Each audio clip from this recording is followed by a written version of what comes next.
Peace, everybody. Welcome to Movie Innerstandings with Brother Lowe. It's just me. You know what I'm talking about. We going back to, doing another request by Sister Chamonix, aka DJ Shy. You know what I'm talking about. And I'm glad she requested this for a reason. It's because peace, Sister Shy. See, I already got Sister Chamonix. Peace, Sister Sister Kashia. Thank you already. But I'm glad she requested this because this was on my wish list. Well, not my wish list, but my watch list, and I been pulling it off and putting it off and pulling it off, and she just requested it out the blue, so I'm glad that she did, right? Because this is very interesting. If you don't know, the movie The Serpent is actually based off of real life events, you know.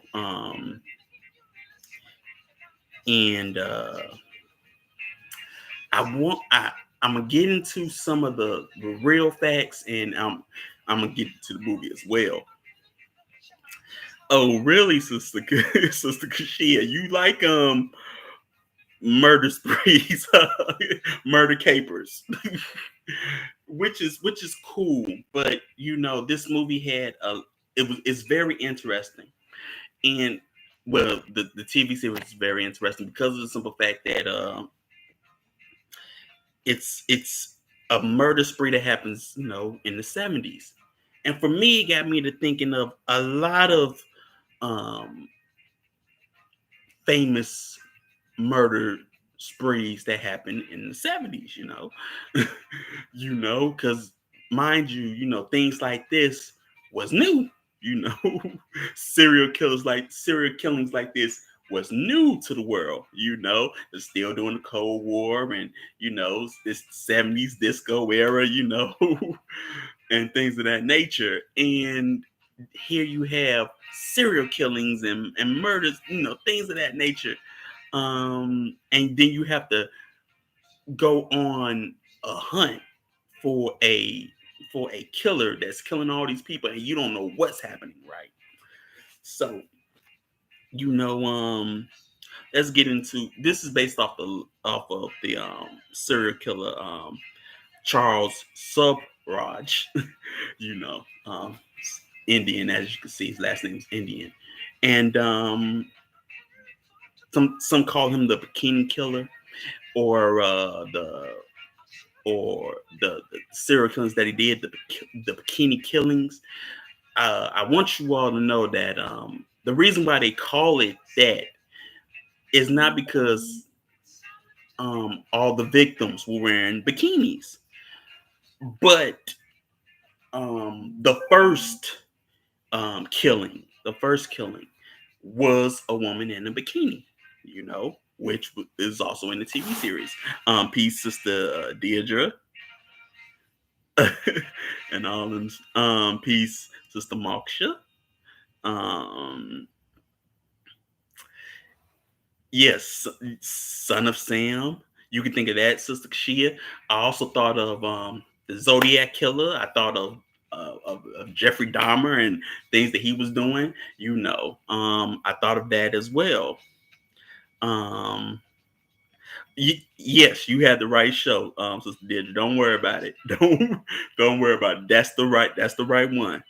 Um, but yeah, and so you have this these serial killings, and it happens in Southeast Asia, or Southeast Asia, but it happens in Thailand, and it happens in Thailand while the Vietnam War is still on its last legs, and it happens in multiple spots, but Bangkok, Thailand is the focal point, or the focal point that the setting is, you know um Thailand is a very interesting country. If you have never seen any Thai movies or historical Thai movies, I'm used to, because I watched a movie called The Legend of Surreal Thai, and it deals with a queen, a historic queen from in Thailand at that time. Sometimes you hear these certain names like Ayutthaya and the war between Thailand and Burma and things of that nature. It's very interesting, very very interesting that this is the setting, right? So we got in the first episode we got November 27, 1975, Bangkok, right? And you have you know we're introduced to Alan, as he roofies a dude and steals money and his passport, and forges his picture on it, you know and then we're introduced to Monique, which is not her real name, you know and they're a duo, like a Bunny and Clyde duo, right? um let's talk about the title. It's called the Serpent because that was his nickname. That was Charles Sopraj's nickname. Mind you, it doesn't go, at least at this point, it doesn't go too far into the into how he got it. But in real life, historically, he got I love this, the mind of a cold calculating psycho. Yes, Sister Marsha, but he got the nickname the Serpent is because he broke out of a Greek prison that was heard of to be you can get out of, but he escaped from it. And he escaped more than one jail. That's why they call him a Serpent. He escaped more than one prison.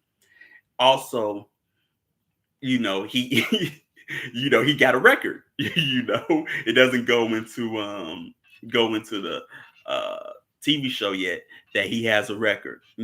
But in real life, he had a record. He at first, Charles Surprise, he was born in Saigon, Vietnam. His father was Indian, his mother's Vietnamese, and he comes from a broken home because his parents, married other people and basically left him alone, and he was, bouncing from both households, and he got into petty robbery and things of that nature, living in France and whatnot. Um, Also, in real life, he was um he was married. He was married um before the big things that were happening, before the bikini killings. He was married and had a daughter. Um, Wife's name was Chantal, and she was a Parisian French woman. Come from a rich family, and hey, he was able to convince her to be with him. And she also did some um, did some time for theft and things of that nature along with him. But she went back to France. But he kept on going. Getting into jail, then breaking out, getting into jail, then breaking out. You know. um, I I see. Okay. Isn't no? That's how he got the. I know that's how. Oh, probably didn't know that's how he got the name, but that was his motivation. He wanted notoriety and thrill of escape. Career basket case criminal. Peace. Peace, brother Jeremiah. Um, Actually, um, as you say that, Sister Marsha, his as he says it, because when he's finally caught, and um, the author, actually records him. He tells him that um, because one of the reasons why he would escape or that he knew that he could escape, is because the desire for the guards to keep him in only boosted his will to be free. you know, only boosted his will to be even more free. He that's that's what allowed him or gave him the will or the force, the driving force to keep on escaping, which is very interesting. Very interesting, you know. But so that's why that was one of his main focal points of escaping these prisons. Also, you have to understand that these killings um were also done on what is called the hippie trail, which was a trail that backpackers or hippie backpackers would from Europe and America would go through from Europe diagonally, down through Turkey and Middle East, and the end point would be at Nepal. So that's also something that you should know historically, right? But we see, Alan casing Willem, um, which is a Dutchman that is one of his victims, and he meets, Willem, and Lena meets Alain and Monique, about a engagement ring, a sapphire engagement ring. Um, then you see 2 months later they go missing, right? But notice that you see him stalking his prey and looking for soft targets in a sense, right? And if you know the if you ever seen animal documentaries on serpents and snakes, you see what they do. They stalk their prey, right? They stalk their prey during the grass and during the jungles and things of that nature. So it's his nickname is very fitting, not just for the simple fact that he could slippery get out of jail and things of that nature, but also because he's a a, a, a stealthy predator like a snake is. Stealthy predator like a snake is. I find it interesting that he is described in real life as being stateless. Well, he has no nation, no loyalty to anyone but himself. Those closest to him are to only serve his mission. Yeah, that's how he saw himself, probably because of his upbringing and what he went through during his youth. Bouncing around between his parents, his mother and his father, and being abused by pretty much both of them. You know that has a part to play. It's also said that his mother was very very abusing towards him. Um, he had, his victims made some rookie traveling mistakes. Um, I hear you, Sister Kashia, but I also think that maybe it's because we're looking at it now and not looking at it then. Of course, we would say they made some rookie mistakes, but it's 75. I can't tell you what's the do's and don'ts in 75. All I can tell you is if you go into Southeast Asia during the Vietnam War, you better be careful. you know, you got to deal with the communist Viet Cong and the Lao, But yeah, right, which is genius because if anyone went missing, family would assume that they were lost to the woods. Also, you see in this movie, Sister Marsha, that nobody cared. I found that very interesting that nobody cared because one, they were hippies. They were these new liberals. This new liberal type movement that nobody cared about. You know, um, I can see that. I don't think he cared for Monique at all. he needed her for his schemes for sure.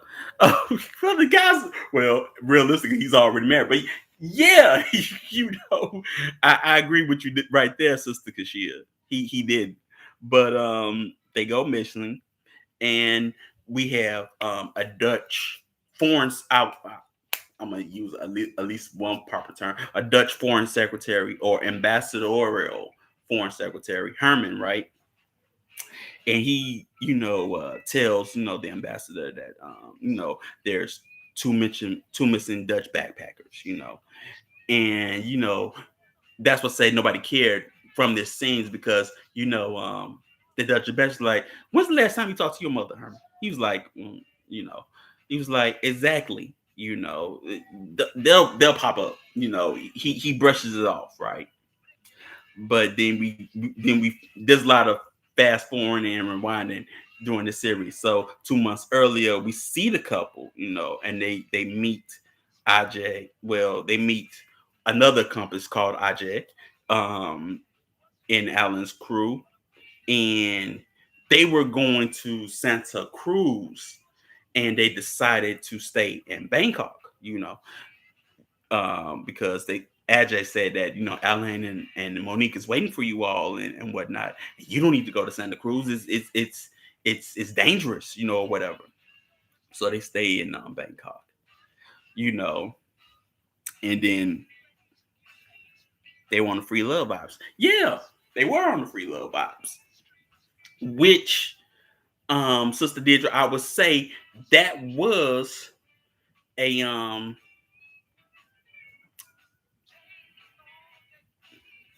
I would say a light bulb that made them a target because they were these hippies and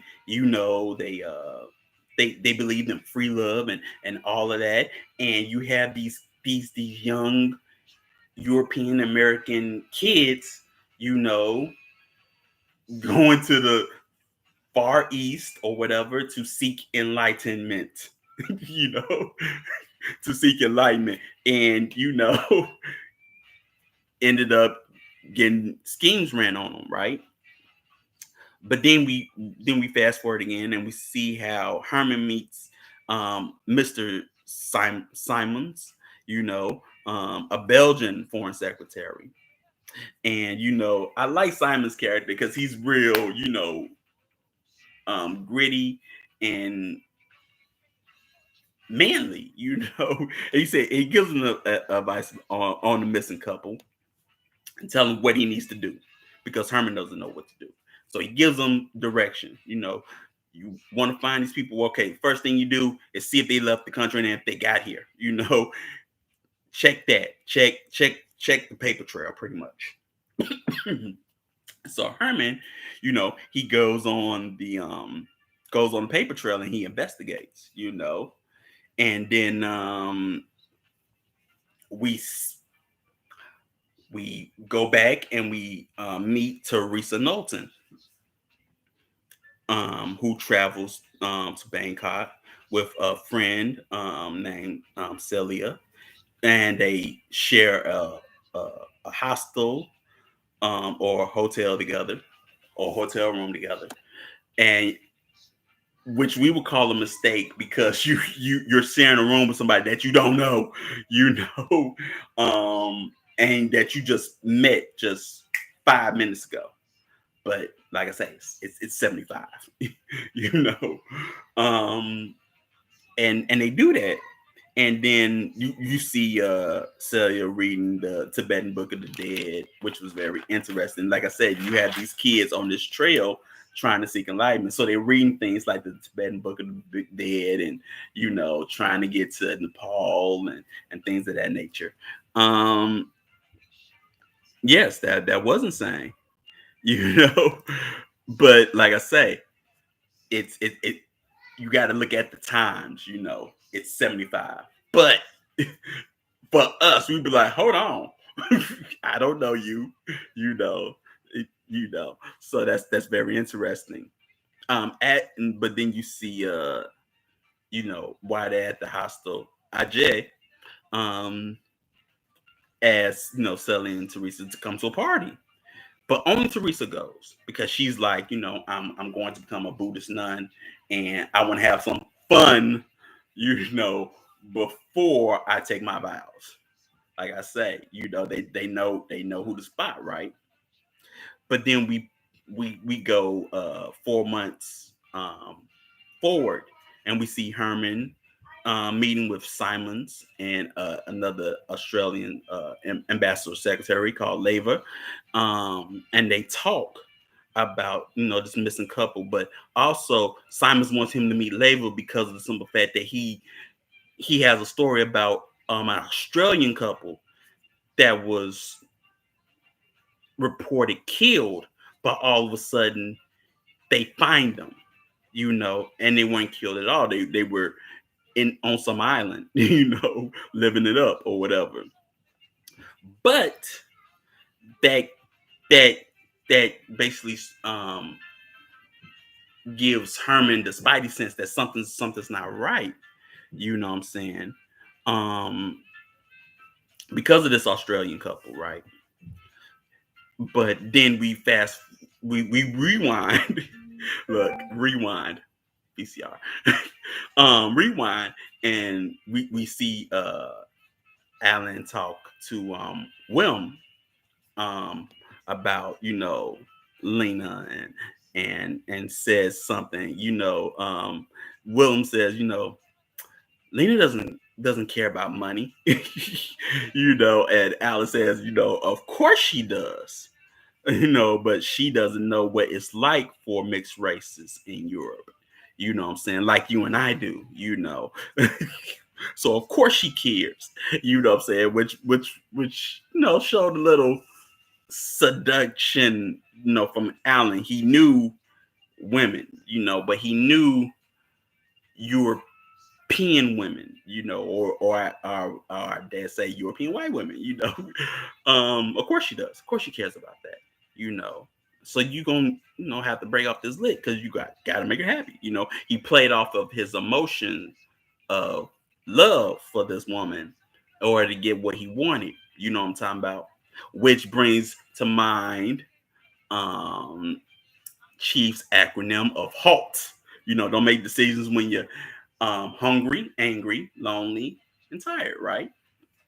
And here you have, I guess you would say, an instance where a guy's fear of being lonely, or his girl leaving him because he didn't get the ring. He didn't get the ring. And so what does he do? He falls prey to Alan because he wants to keep the girl and give her that ring.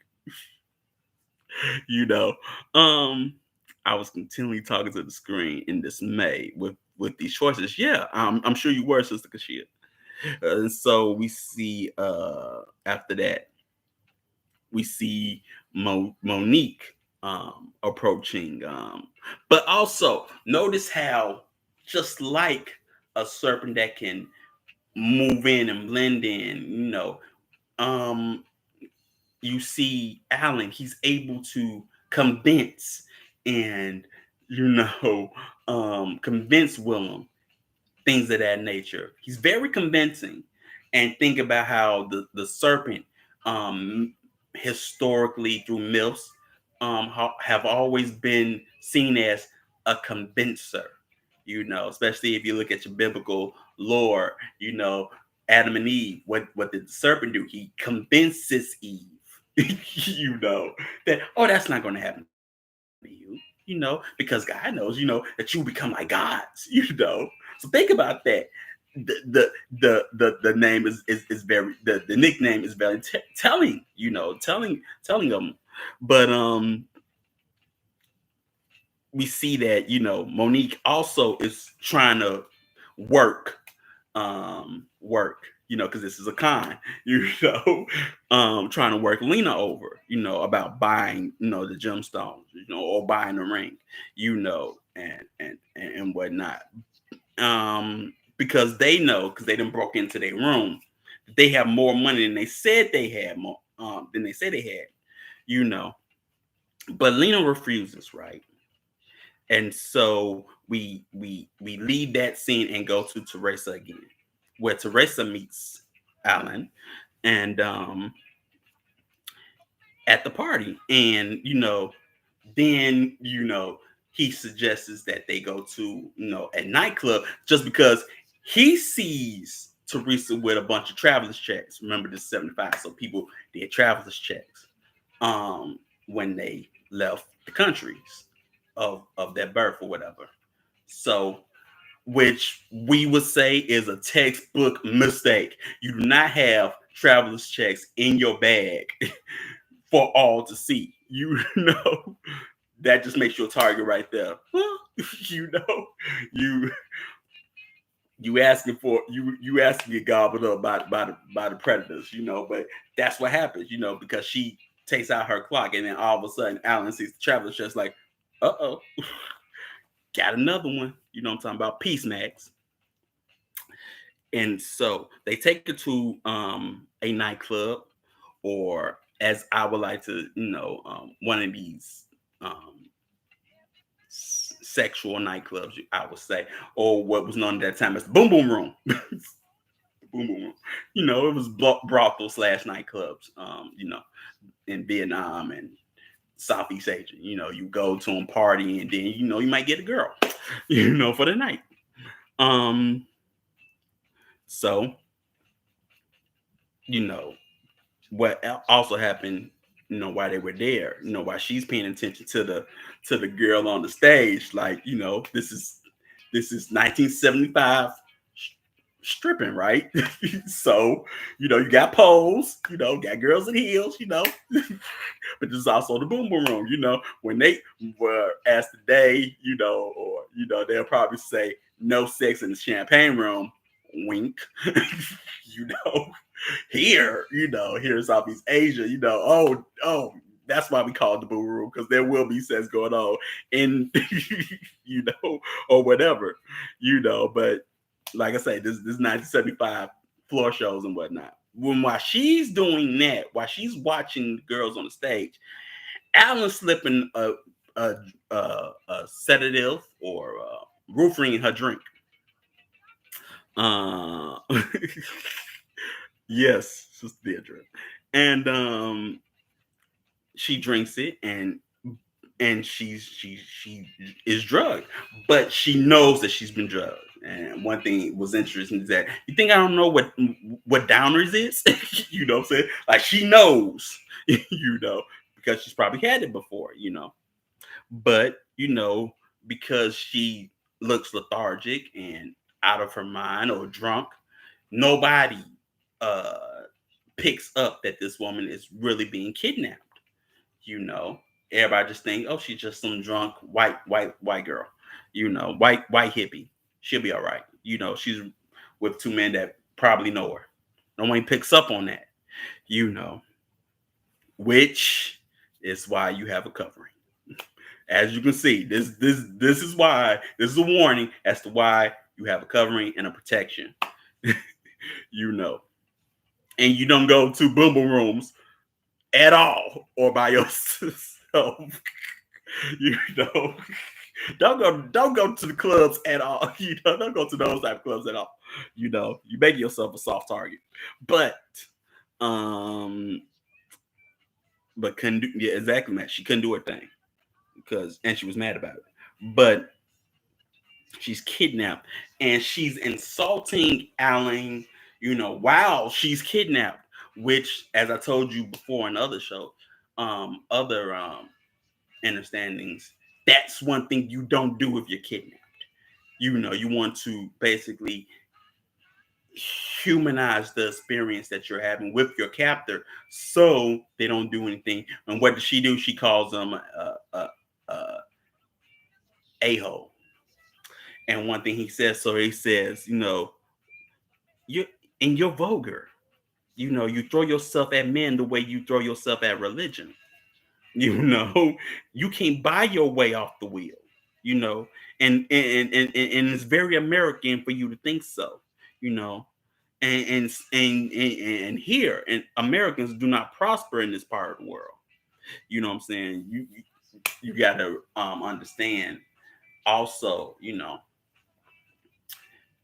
because Alan is from Vietnam, and he was born in 1944 during World War II. But he also comes um, is brought up during the time where the French occupied Vietnam, right? You know, the French occupied it before the Americans. You know, he's able to have a loathing for Europeans and Westerners because during that time, colonialism is still happening, imperialism is still happening, and you see these superpowers, do some bad things to these countries, especially in Southeast Asia, right? But I like how he said that. He said, "You're vulgar." You throw yourself at men the way you throw yourself at religion. Something that the serpent will probably say, right? Something that the Lucifer archetype would show light on. You throw yourself at men the way you throw yourself at money. That's a hint for don't throw yourself at men in a vulgar way, because that is I would say a psychological excuse for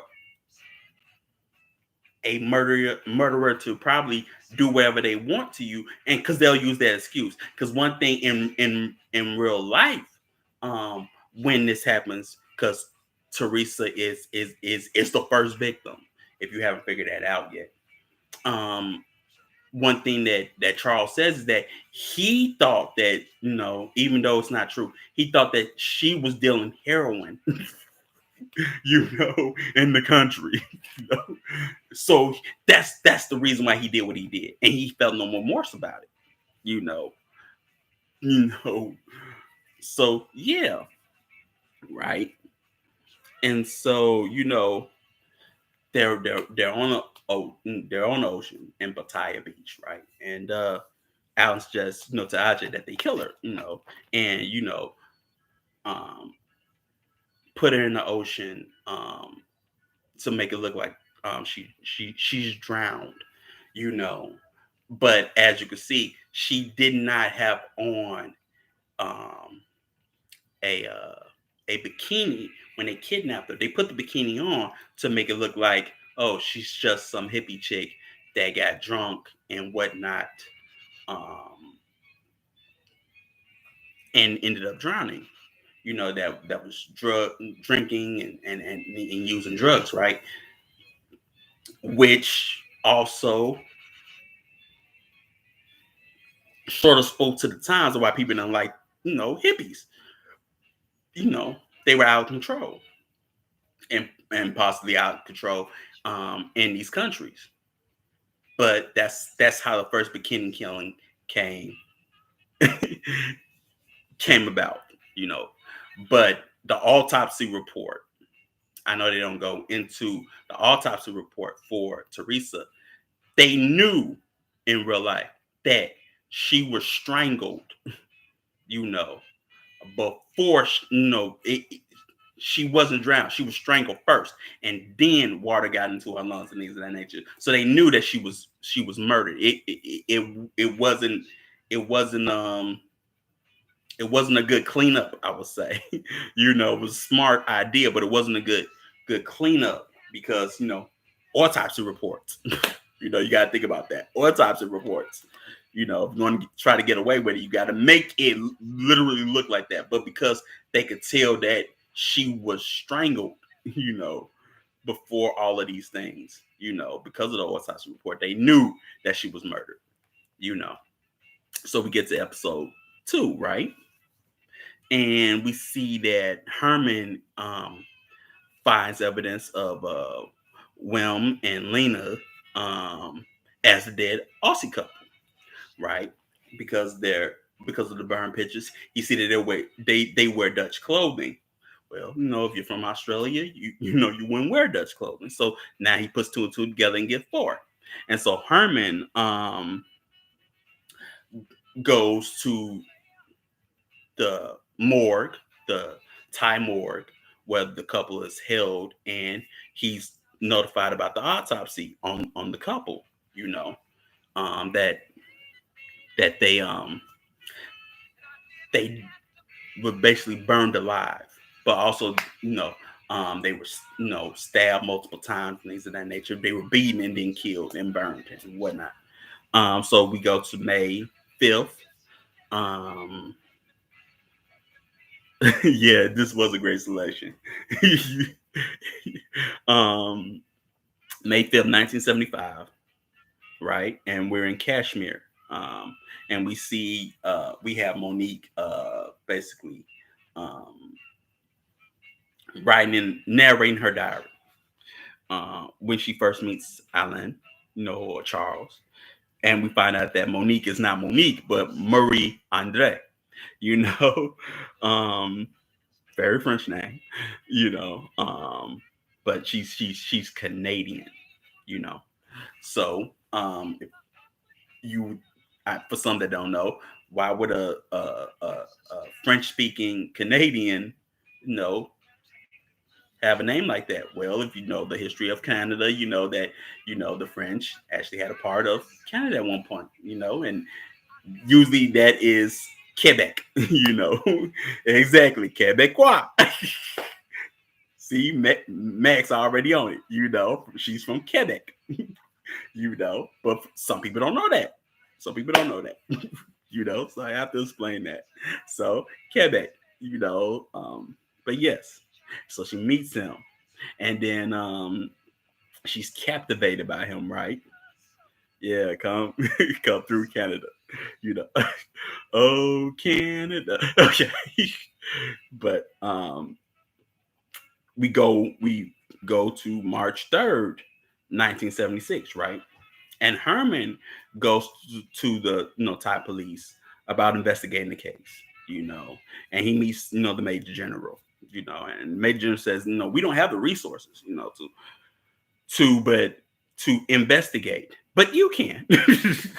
Basically, you just throwing it off on Herbert, right?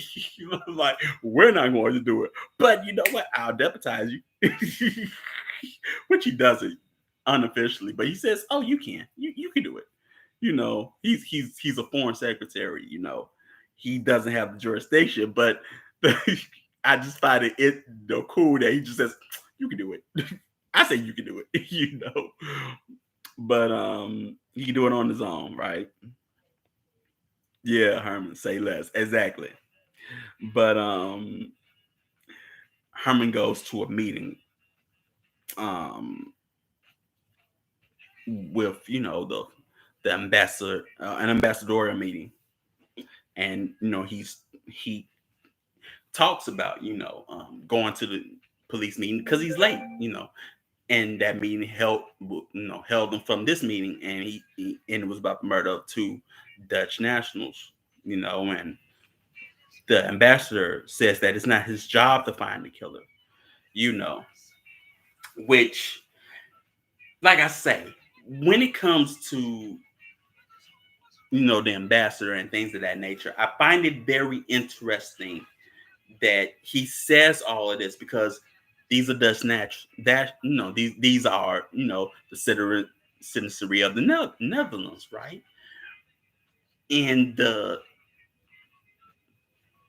fact that he doesn't care, or he is willing to like push it on the Thai police, and finding the killer of Dutch of two Dutch nationals visiting Thailand is very interesting. He doesn't care, but the thing that we know is this is a multinational serial killing, right? And to me, logically in my mind, when you have citizens or of different countries being killed, you're going to um the government of that said country is probably going to look at the ambassadorial office and say, well, what did you do? And well, I didn't think nothing of it. It's just two hippies. Oh, really? You thought that this, you got all these killings, and now it's a multinational, it's an international killing of more than one country, and you didn't do nothing. That's the way my mind worked. You just played it off. You might lose your job, but is what it is. Probably assuming and overestimating the resources of the Dutch embassy. I guess I'm just thinking from a not on a resources standpoint. I'm not saying that, but at least holding a foot to the fire, at least holding the Thai police more accountable. If we're not going to investigate this, at least we could always ask for follow ups. What's going on there? Okay, always asking for follow ups on what's going on. But I don't know. Alan has a nice little killing group on, yeah, or just want him out of his face. True. I found it interesting that he said he didn't have the resources, but assumed that Herman, as one person, would have resources. Well, he comes from a Western country. You know, probably the the there's a assumption that all Western all Western European and American got money. you know they got money. They were able to um, colonize. They must have money, and it's the Netherlands. They known for making money. They known for banking. Of course, they got the resources. But we see that, and then Herman's wife, tells him about a French gem dealer for Bank and in the Bangkok Post, that is basically is having issues with a Count Michael Andre Jurian, who is slandering Alain, but they call him Alain Chartier, not Alain Gautier, right? But in the paper, it's Chartier. Um, uh, yeah, opium, other people's money. um, but you know that pushes up Herman's antennas, right? Because and then we rewind and we see Marie Andre meets Alan in Bangkok, but she writes about being unhappy and alone, in her diary, and we see we see Alan hitting up money, and whatnot, and like once it's set in room, looks like he was using her. Yes, playing on her emotions and whatnot, right? It made me think of it actually made me think of a movie. It made me think of Malcolm X, that scene where, he's Teresa Randall and she's with her boyfriend and he's like, man, you look good today. I need a 5 spot. I just gave you 10 this morning. Lord, give me $5. Look, it ain't about the money, Daryl. I'll be back. I just gotta pay this guy. Laura, I love you. you know. But yeah, she's unhappy, but and she's ready to leave.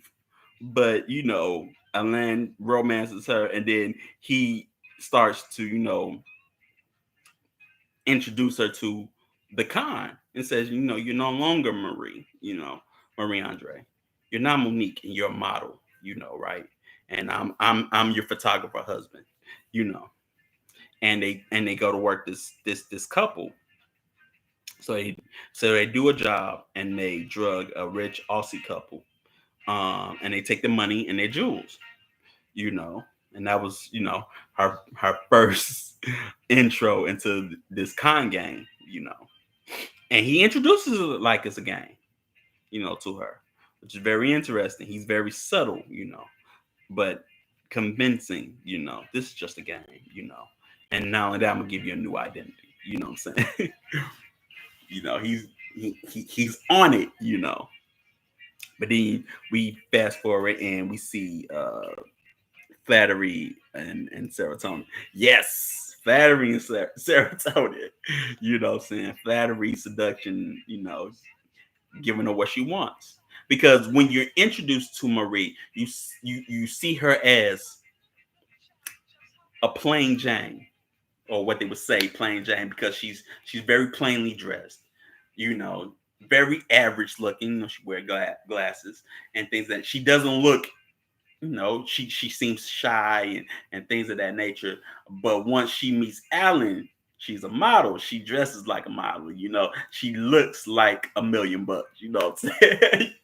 You know, but when you first meet her, she doesn't look like any of those things. She's very shy. She's shy. She's insecure about her body because she has a scar on her thigh, you know, a long scar on her thigh and things of that nature. But all of a sudden, she becomes this, you know, this muse, you know, in a sense, you know. Yeah, some of his methods mirror Charles Manson, right? Um, and so after that, we see Herman meet Simons. Um,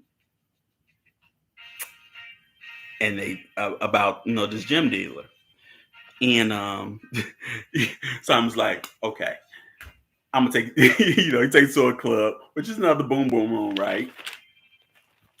And he meets Jurian, and they compare notes, you know, about this gym dealer, you know, because this is not the first time that, you know, somebody's been murdered. um and so Jurian tells him a story that he's heard about the gym dealer or whatever. And you know, Herman is a do-gooder type of guy. He's very greenhorn, and you know, he has a very big sense of good and justice, in a sense, that innocence and naivete.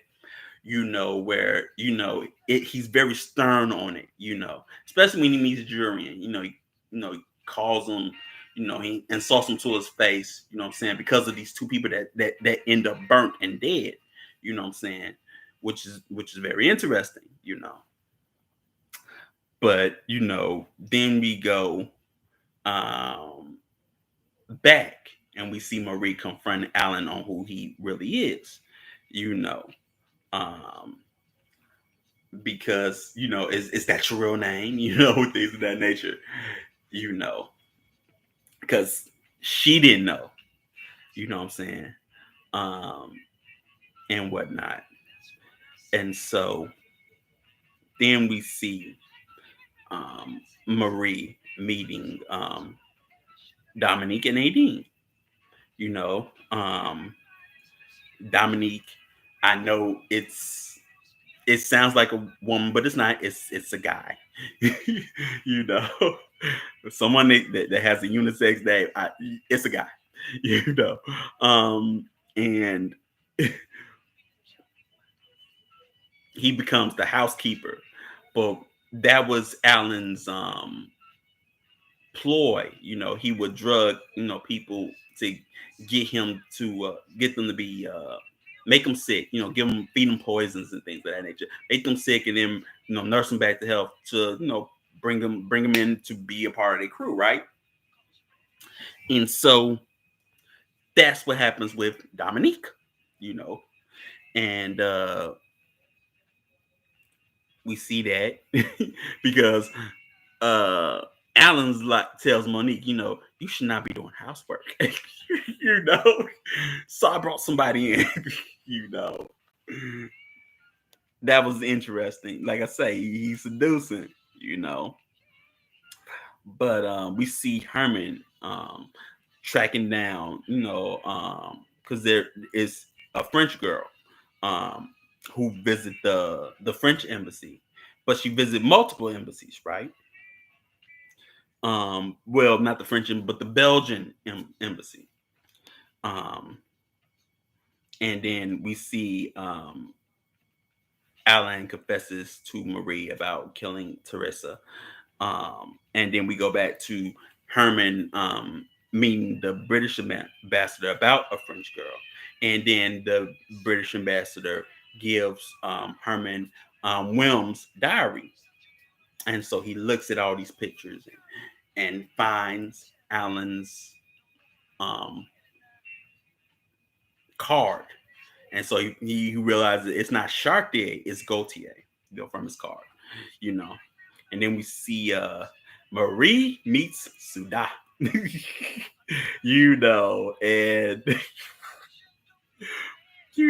Suda is the other chick. We just gonna say it like that. But she's also in on it because she works at the jewelry store that Alan basically fences the jewels, and her father is also in on it, right?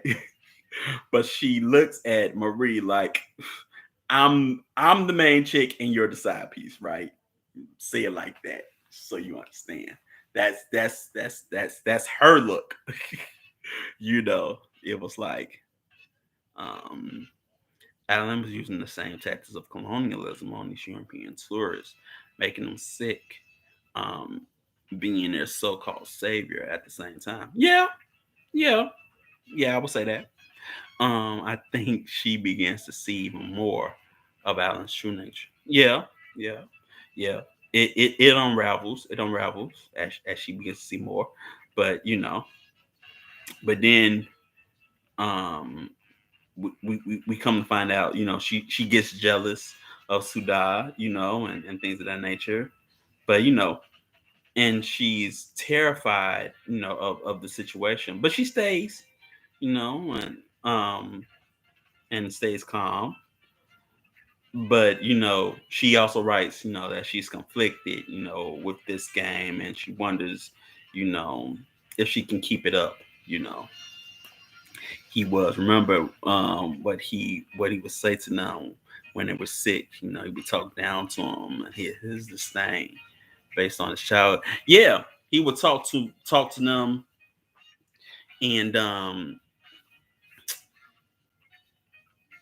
and look down upon them like he does it with Dominique. He says, and he uses Dominique's parents or him being a little boy, and probably in the eyes of his parents, you know, um, and I'm a toughen you up. You know what I'm saying? You're gonna go through this. I'm gonna toughen you up. You know, your parents not gonna see you as a little boy anymore or whatever. But yeah, he does do that. I wonder if she stayed out of fear. Well, it could be, but at the same time, I think not because she also liked it. She liked the game.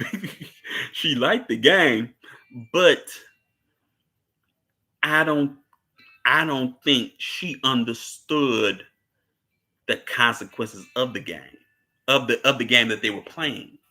You know, you're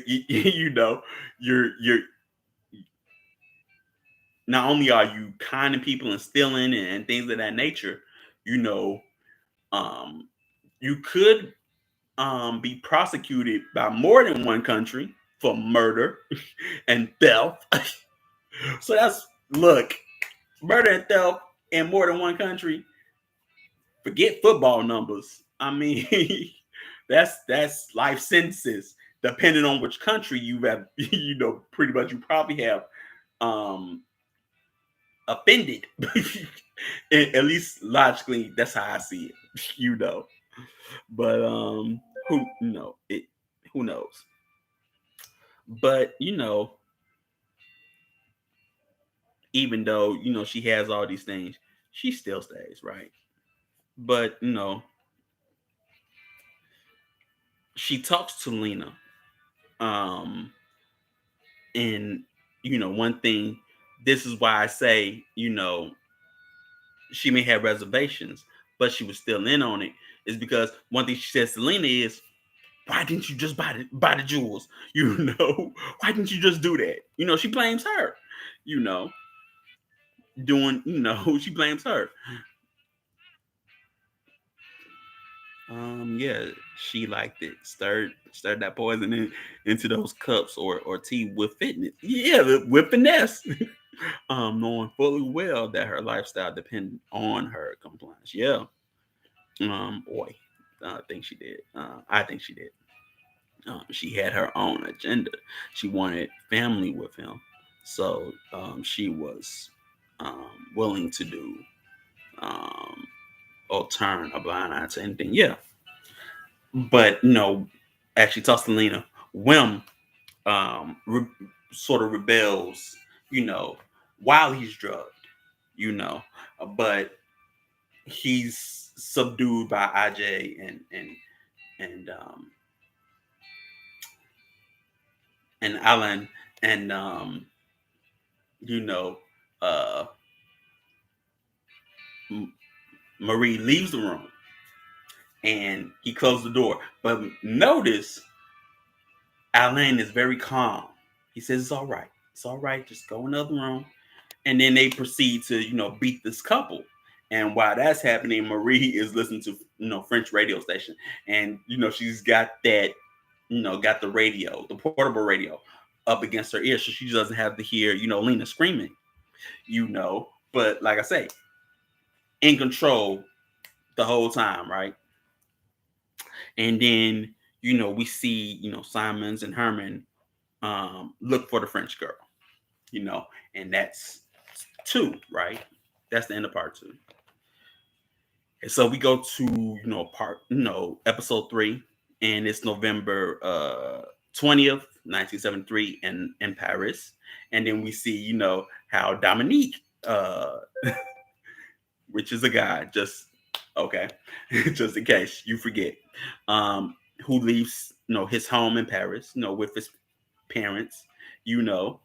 He's going to work on the ship, overseas, and then we see 2 years later, after he leaves home, he meets Alain, and then we see, March 8th, 1976, Herman meets Nadine, and and he talks to her, takes her to his house, right?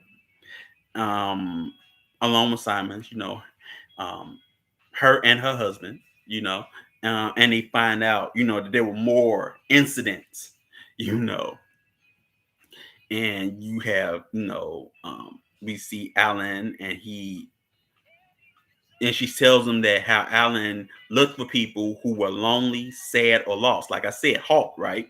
Don't make decisions, but notice that being lonely or sad or lost was a basically a red flag, in a sense, for somebody to prey on you, which is Alan. If you were lonely, sad, or lost, he picked up on it and said, I got me a big fish. You know what I'm saying? I got me a guppy. you know. So that let that be a lesson, But then we see, Dominique, right? Drinking the powder, because that's how they use to make them sick and keep them compliant. Yeah, more like Vulture. Um, I wouldn't say Vulture, because you have to think of the animalistic nature of a vulture. You know what I'm saying? He as Shiva said, the vulture is the custodian, of the animal world, have a strong stomach, so it waits, for everybody to take their fill, and then, they gang up on, the carcass, and, even if it's rotten meat or things of that nature, whereas this is a serpent, he's a predator, so he knows his prey, you know what I'm saying? So it's very different from a vulture. He knows his prey. He knows to stalk his prey. He knows where to, what environments to go through. Mind you, he works this con on the hippie trail where backpackers are. He doesn't pull that on other type people. He doesn't, or other cultural centers. You know, he only targets, backpacking American and Europeans that don't have no money and things of that nature, that free thinking and things of that nature, and looking for enlightenment and whatnot, So, um, we see that, right, and we see, as he's fixing that drink, with the powder, we see the monkey Coco, right, drinks the drinks the powder, drinks the drink, and uh and dies, right?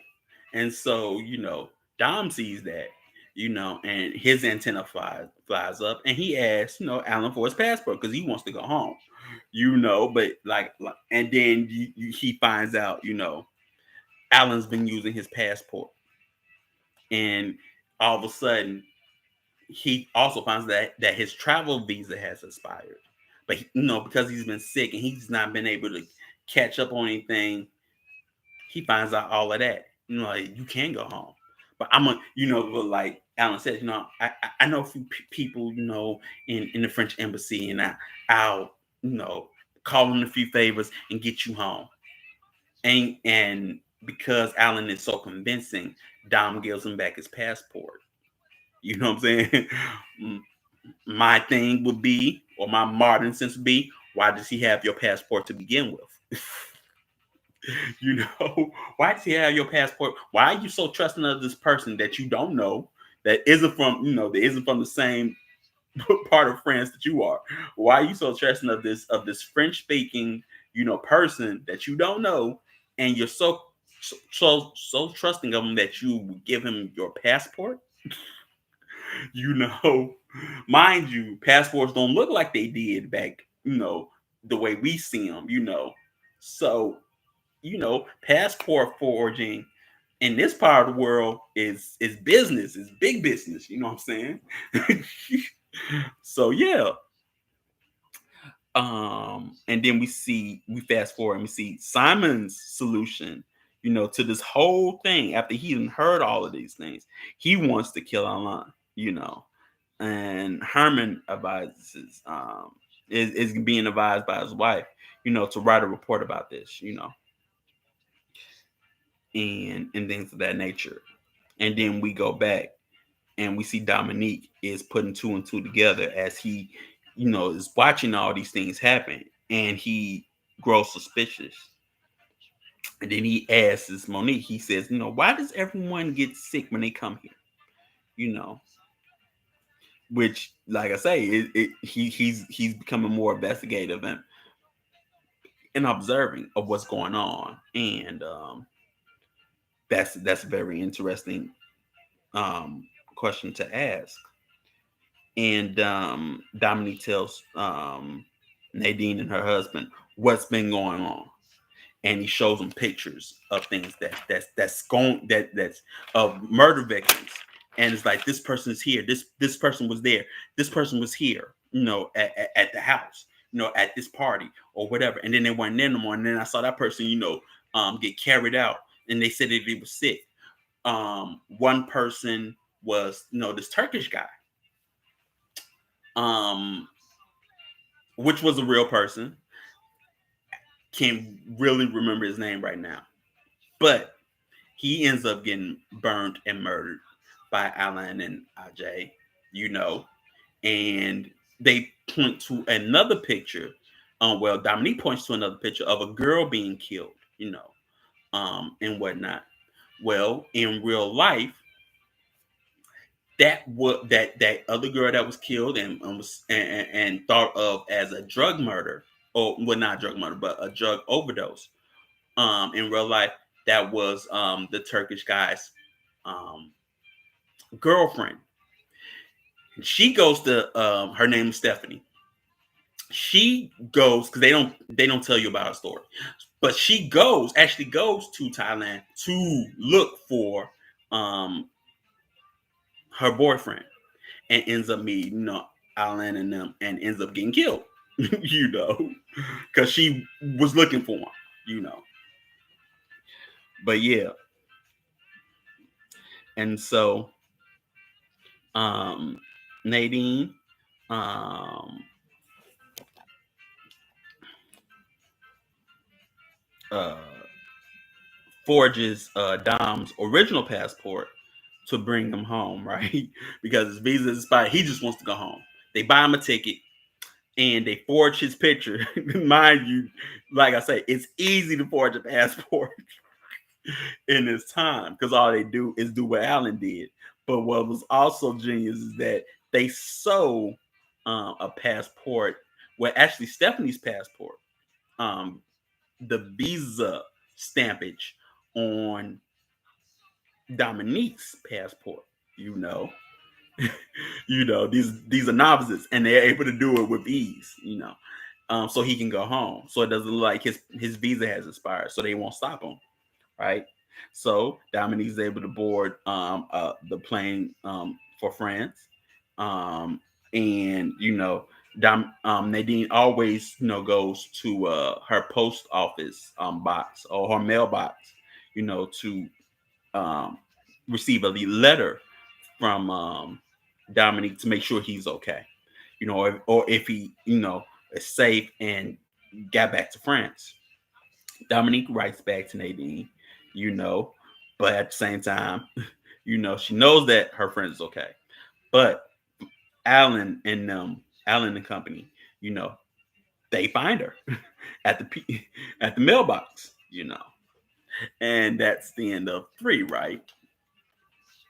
And so in 4, because Alan and them left Bangkok, Bangkok, Thailand, and nobody knew where they went.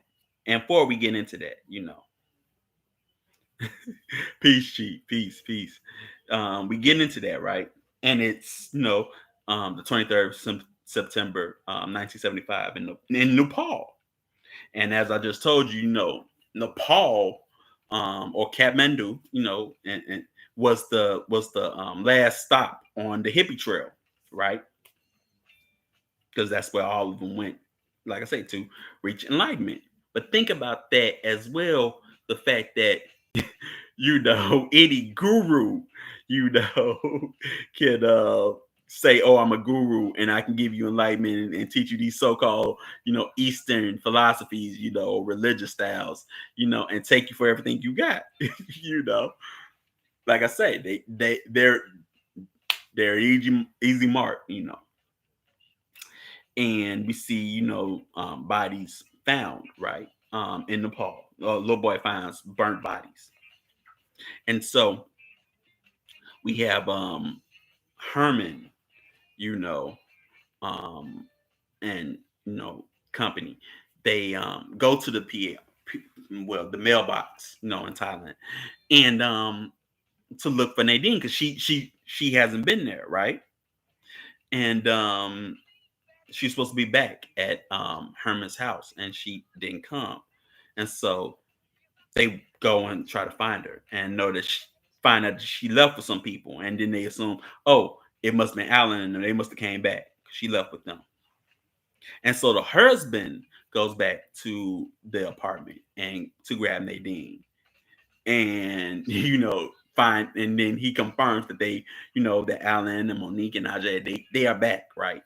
And not Nadine goes back to Herman's house and tells him that, she's willing to spy or and get evidence on them, right? And you have Marie. We rewind, and we have Marie and Alan, go to Kathmandu last minute, as news breaks, right? And about the Dutch couple, Lena and Wim. And I just like, they think they're Aussies, well, they think they're from Australia, and and whatnot. And as they're in Kathmandu, we see Alan loses money in a card game. In real life, Charles Subraj, he was he did have a gambling problem. and he did lose money, So it probably doesn't play upon that in the TV series thus far, but yes, in real life he did gamble. He was a gambler, and did have a gambling problem, or a gambling addiction, as they say. He did have a gambling addiction. For those that don't know, and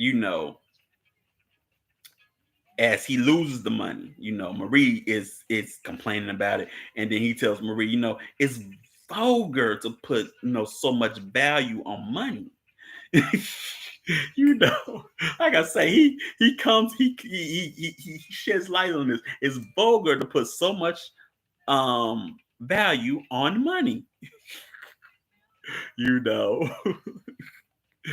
um, which was interesting to say. That was a risky move. Yeah, you know, um, like, but see, he says it. When he says that line, he says it like, you know, he's he comes from old money, I would say, like he comes from a rich old money family. It's vulgar to, put so much value on money like that. You know, like I say, he's convincing. But Marie wants to stop. And whatnot. She's getting fed up and causing a scene in Kathmandu. But then we fast forward, but she stays. Um, we fast forward and we see Nadine trying to take pictures, you know, of everybody, so everybody can put a name to the face on who's in on this on these incidents, right?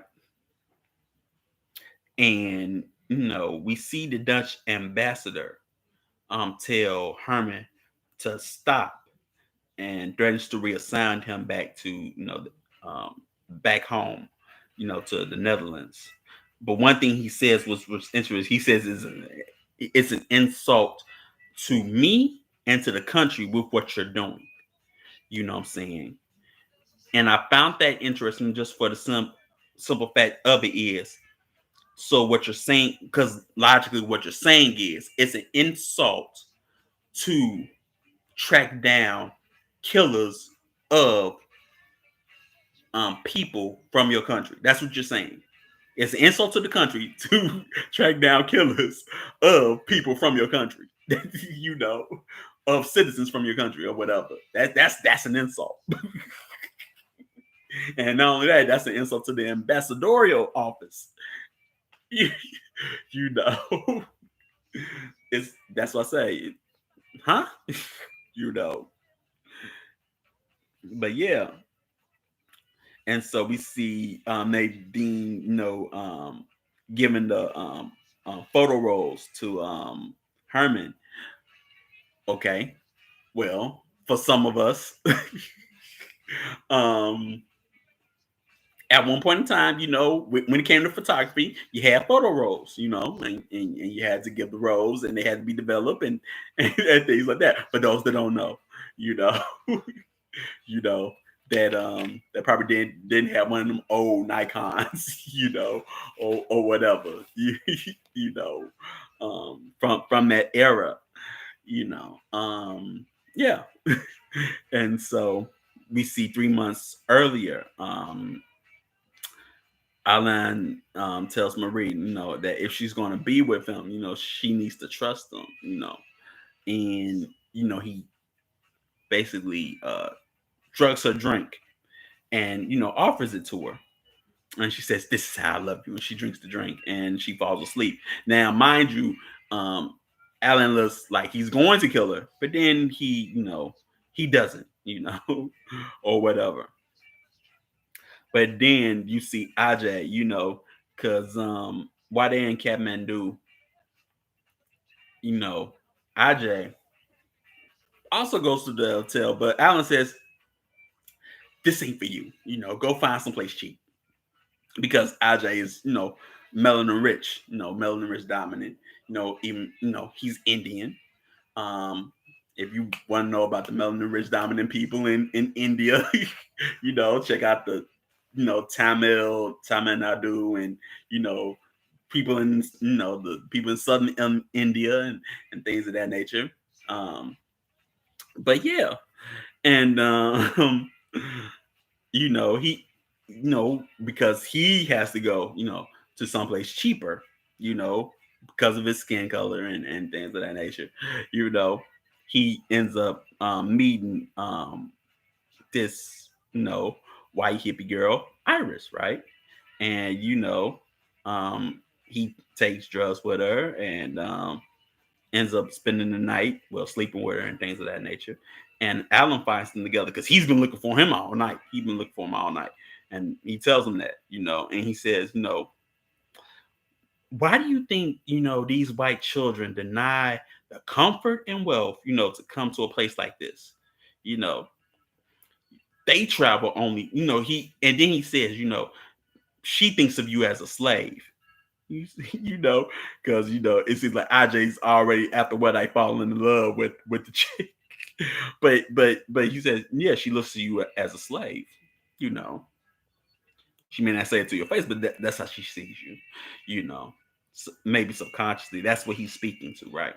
But then he says, they only travel, here to acquire. It's another form of imperialism.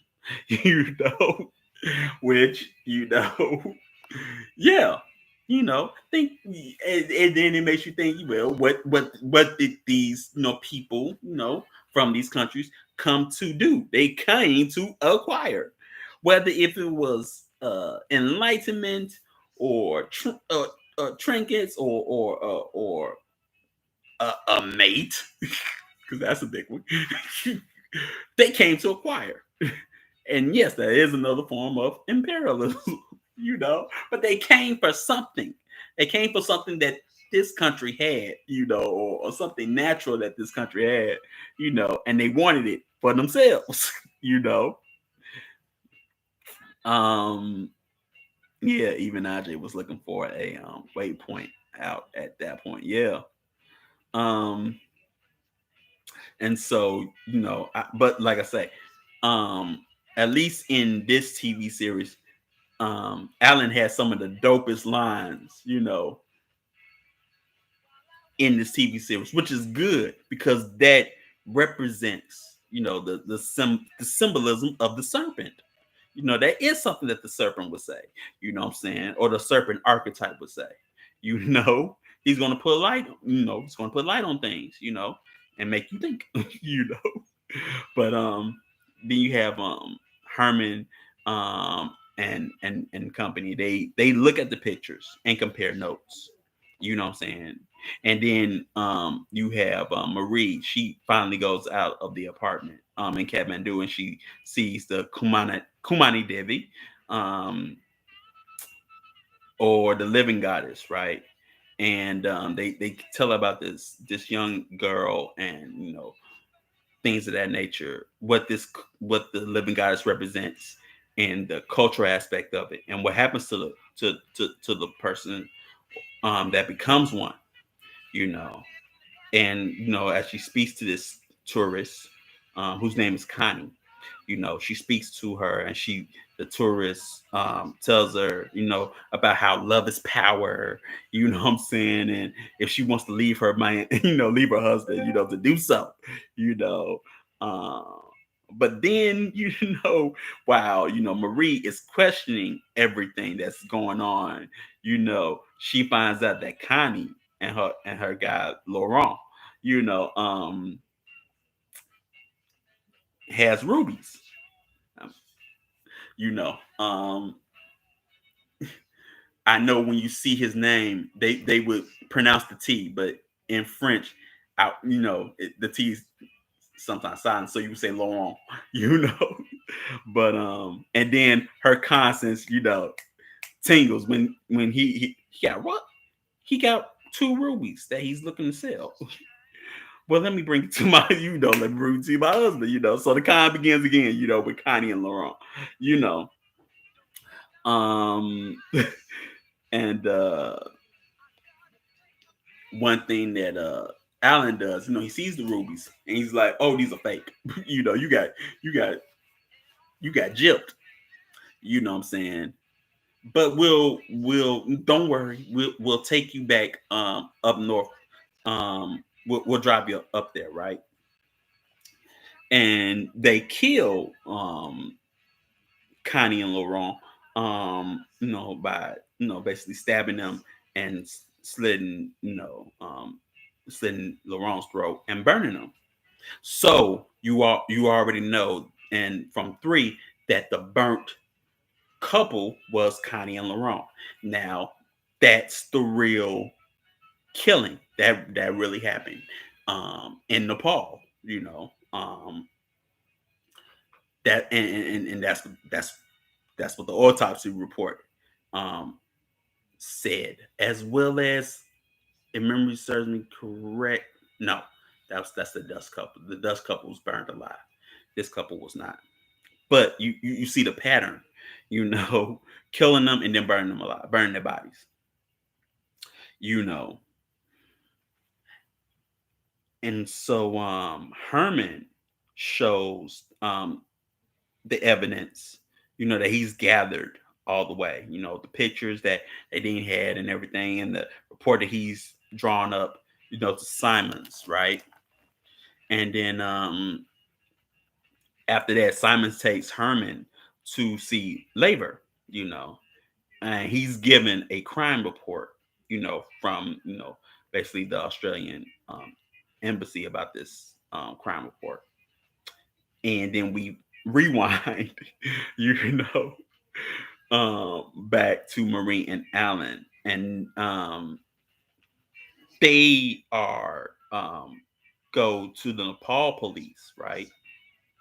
Because they are stopped when finally, Alan finally has money, because at the hotel, the concierge is always telling him to, pay his bill, pay his bill, pay his bill, because he done lost the money, but hey, he caught a lick. He caught a lick with Connie and Laurent, and he sells the gems. And as soon as he's about to pay his bill, you got the Nepal police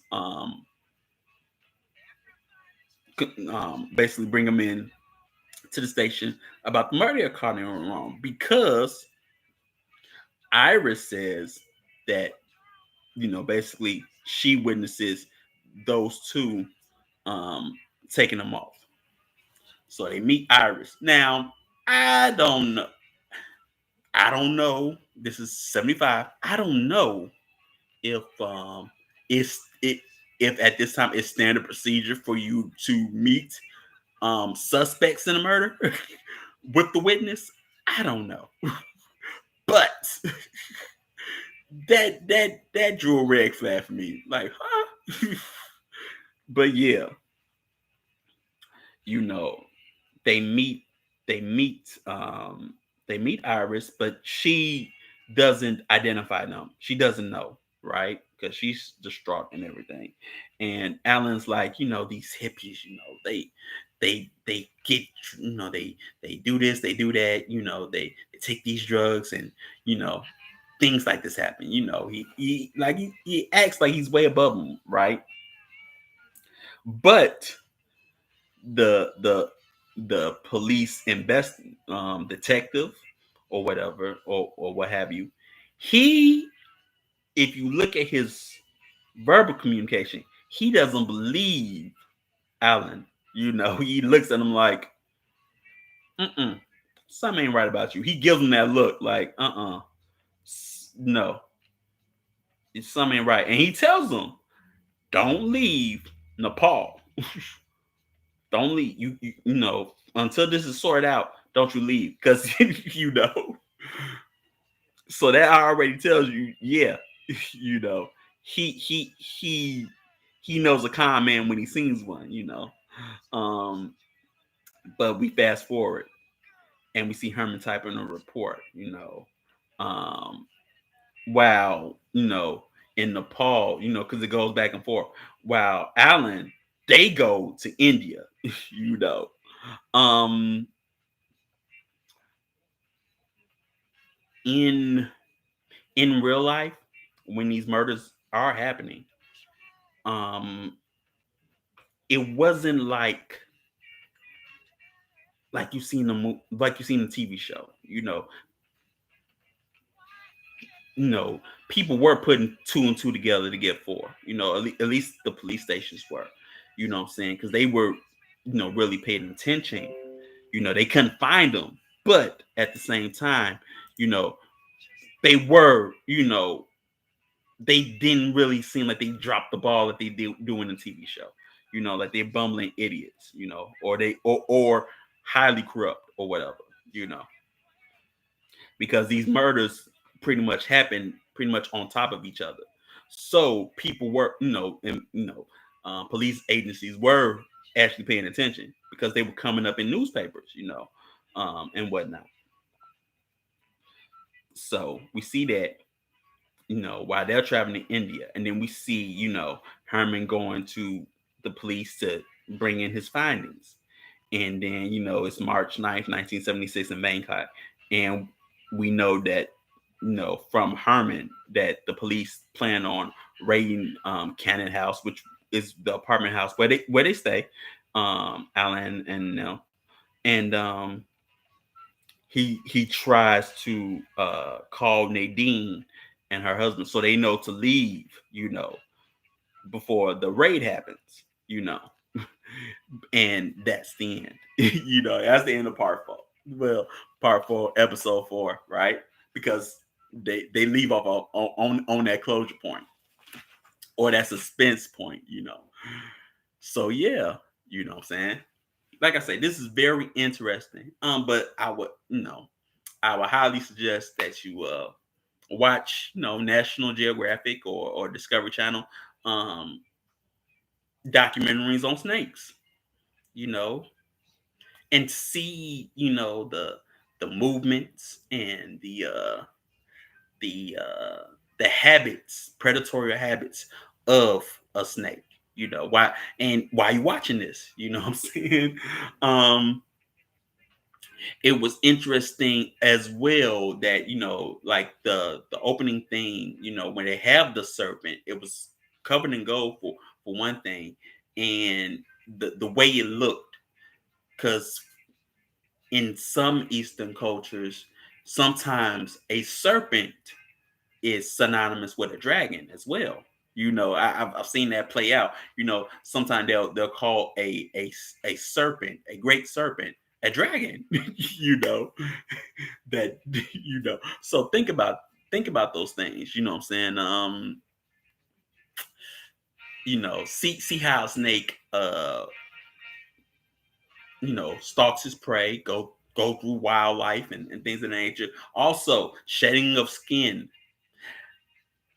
you know, and I'll say that just because you don't see this in the TV series, but at the same time, the shedding of skin is synonymous to me with the crimes, that Charles Suffrage does. At first, it's just robberies, then and car theft. You know what I'm saying? Then he sheds his skin, and it's stealing, passports and jewels, and money. Then he sheds his skin again, and now it's murder and stealing. You know what I'm saying? And conning. The criminality goes up a level and up a level, up a level, like he's shedding his skin like a snake. You know what I'm saying? So pay attention to that, and things of that nature. But yeah, I would highly suggest that, since we're talking about, a nickname that he's given, the serpent. It's not, like I said, it's just not just because he could, get out of prison, or jails, what I'm saying, easy. You know what I'm saying? Just think about his nature. You know what I'm saying? Some people like that, and then they like, I've heard Chief talk about physiognomy. Some people, talk, have different physiognomy that makes them look like animals. So think about that as well. Physiognomy and how people can sometimes look like a certain a certain animal.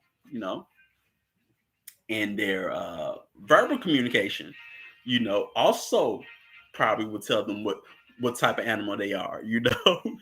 I know everybody wants to be a tiger and or a lion. They even got the tattoo of it. But maybe that's not their thing. You know what I'm saying? Like you got this guy, he's very convincing like a snake, and he moves in and out of environments very smoothly. Because a snake moves smoothly on his belly. And it doesn't make much noise. Because the guy um stalk his prey. You know what I'm saying? So it moves. With its muscles, what I'm saying, contracting, and things of that nature, very slowly at times, um, or very quickly, depending on the environment, or depending on the genus or species of snake, so because more than one type, you know, For instance, they called Kobe Bryant the Black Mamba. Well, do research on the Black Mamba. See if he holds up to that nickname. You know, you know, um, as well. Boa constrictor is also a good one. The Diamondbacks, the Python, the Anaconda, the Cobra. You know, the Cobra is deified in more than one culture. Find out why. Look at a documentary and see why why did certain cultures deify a cobra, you know, things of that nature, But would you also relate the skin shedding to his many disguises?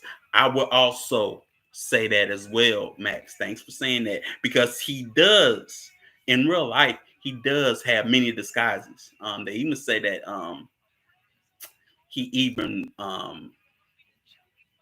was identified as a woman at one as well. He used the disguise of being a woman, to get away.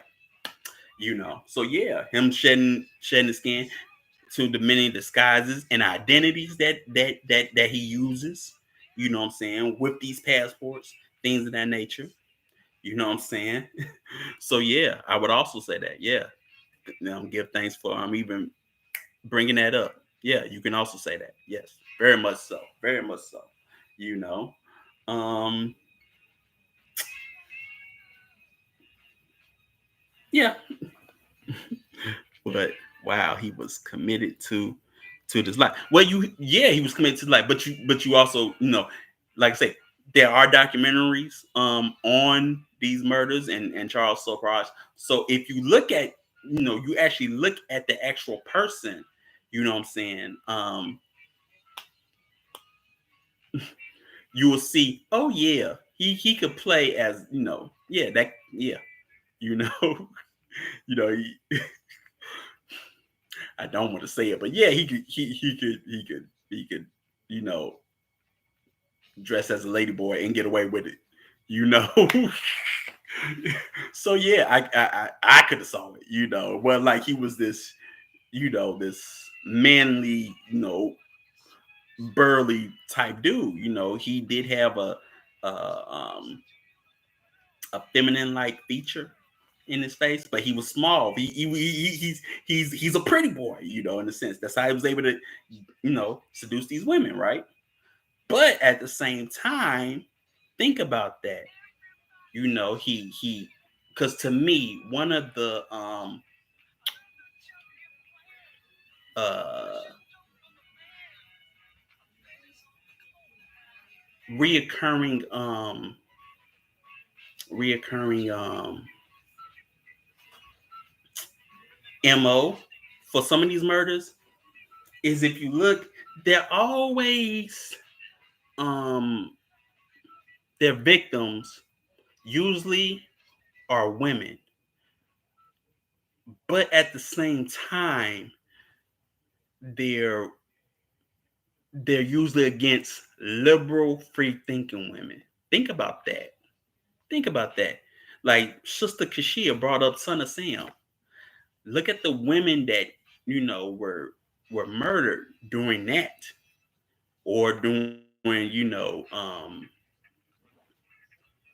she also brought up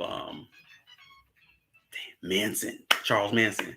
Think about the women that were seduced during that and were killed during that. You know what I'm saying? Think about that. You know what I'm saying?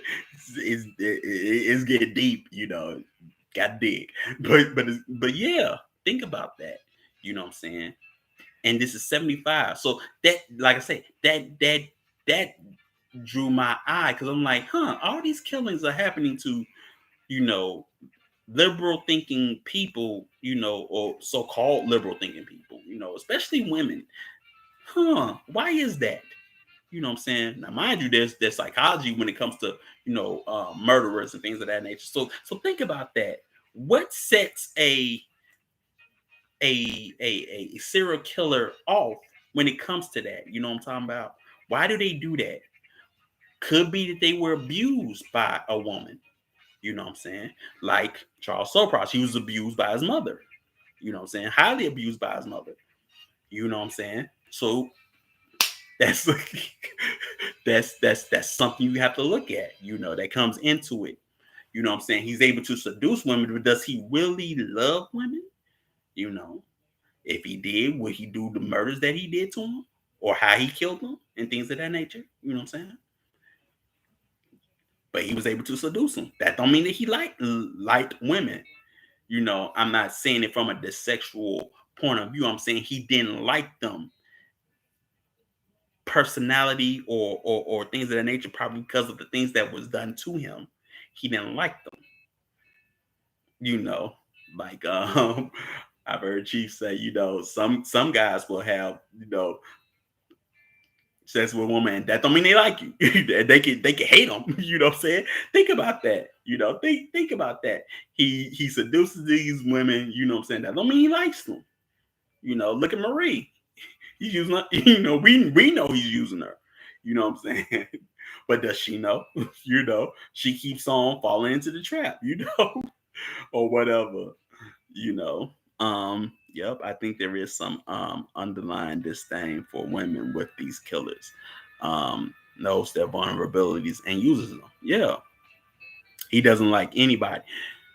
Yeah, he doesn't like anybody. But I'm speaking from a just not him.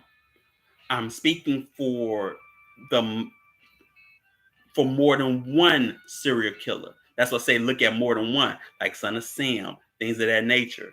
Sons of Sam, Charles Manson, Zodiac Killer. Why were these? Shoot, Jack the Ripper. Why is it that serial killings that happen always happen to so-called vulgar or loose women? You know what I'm saying? Why does this happen? You know what I'm saying? What's the lesson from that? You know what I'm saying? What not to do, what to do, women are pretty easy to seduce and convince to get under any plan, especially when she likes them. Mm-hmm. Yeah. But like I said, there's psychology to that. There's psychology and there's a recurring factor of all those murders. And that's why I say investigate, if you want to, because that's just how my mind works. It's like, this sounds very similar. This keeps on happening. This is a reoccurring factor that keeps on happening in serial killings. Why is that? I ask, so I try to I look to it. See, history is just not learning facts and dates. It's actually investigation, and scientifics, for those that don't know. So, next strong, right? We're going to be doing 5 through 8. So come along for the ride for that. You know what I'm talking about. Tomorrow we have Shaman New, so come out for that on our New Life Global. You know what I'm saying? Also check out Sister Deirdre video.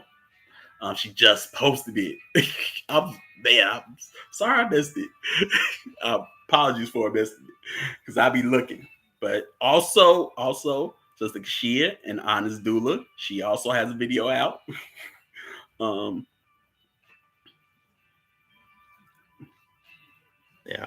They are out in the world without covering. A covered woman is less likely to find herself in those situations because her movements are different. Yes, very much so. But then you have to think about, so Deidre, why did the cultural um norm shift from to that liberal mindset? Just think about it. To me, I'm like, this is 1975. Ain't we in a disco era? Why are there still hippies around? You know that, you know. But think about that. Why was there a cultural shift in these cultures or societies? From that. What was the underlying factor for that? Think about it. Um, Great question. You're giving a lot to review for the next part. Give thanks, brother. Oh yeah, Bevaka Shah Max. Um, yeah, great explanation to this piece, brother. I would love to hear you do a serial killer analysis. This was great, as always. Give thanks, Chief. I would have to get some psychology books, some psych books, and study that. I would have to study that. you know, that's out of my realm, but in my realm. It's still social science, but it is an interesting topic. You know what I'm saying?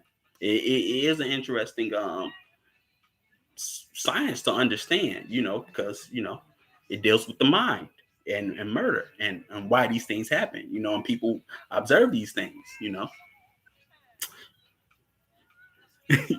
Yes, so it's serial killer analysis. Right. Well, to say why I'm not the sociologist. I'm not the sociologist and the well, we can do a collab. We can do a collab. Yeah. But yeah. Um I'll see what I can do. I'll I'll I'll look into a little bit. Um but yeah, we're doing 5 through 8, you know. And so we're going to get more into it. I'll be, like I said, I'll be still letting um looking into more historical facts on Charles Suffrage um as we go on through 5. And um exactly, Zach does have the laugh here. you know but I don't mind, Chief, because sociology, anthropology, they all interest me. Those type of studies. I just did go. I did go to school for. So I'm not the expert, but you know that don't mean I can't learn something new. You know what I'm talking about? So yeah. Um, what else do you need to know about them?